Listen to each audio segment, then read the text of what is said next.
Hi welcome to Reshu Nagi official. నేనైతే నిన్న హైదరాబాద్ వెళ్ళాను. అసలు ఎందుకు వెళ్ళాం, ఏ పని మీద వెళ్ళాం అనేది అయితే లాంగ్ వీడియోలో పోస్ట్ చేస్తా. వెళ్ళి ఎటు తిరిగాం, ఏం తిన్నాం, అంటే ఏమేమి కొన్నాం, ఏం షాపింగ్ చేసాం అనేది అయితే లాంగ్ వీడియోలో అప్లోడ్ చేస్తే చూడండి. మేము వెళ్ళిన పనికి అయితే ఆల్మోస్ట్ ఇంకా చాలా టైం ఉంది అనగానే ఇంకా పక్కన డీమార్ట్ ఉంటే కొంచెం వెదర్ కూడా హాట్గా ఉందని డీమార్ట్లోకి వెళ్తే కూల్గా ఉంటుందని డీమార్ట్లోకి వెళ్ళాం.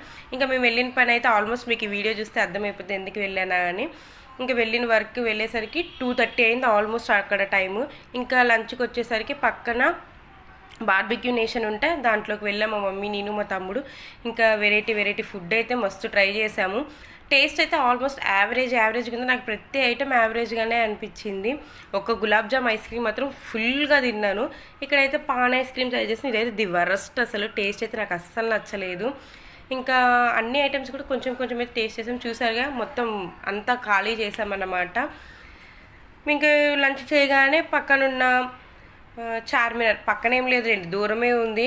హైదరాబాద్ ఎక్కడో ఉంటుంటే ఈ చార్మినార్ ఎక్కడో ఉంటుంది. ఇంకా చార్మినార్ వెళ్ళి అక్కడ పక్కనే అఫ్జల్గంజ్ ఉంటుందిగా, అక్కడ ఫ్రూట్స్ అయితే చాలా మంచిగా దొరుకుతాయి. సో ఆల్మోస్ట్ అన్ని రకాల ఫ్రూట్స్ అయితే తీసుకున్నాము. మ్యాంగోస్ అయితే ఫుల్ ఉన్నాయి. కాస్ట్ కూడా ఇక్కడ చాలా తక్కువ ఉంటుంది ఇక్కడ మా భద్రాచలంకి కంపేర్ చేస్తే. సరే ఏం కాదులే, తీసుకుని బస్సులో పెట్టడమే కదా అని అయితే మ్యాంగోస్ కూడా పర్చేస్ చేసాం. మా వీడియో నచ్చినట్టయితే లైక్ చేయండి, షేర్ చేయండి, కామెంట్ చేయండి.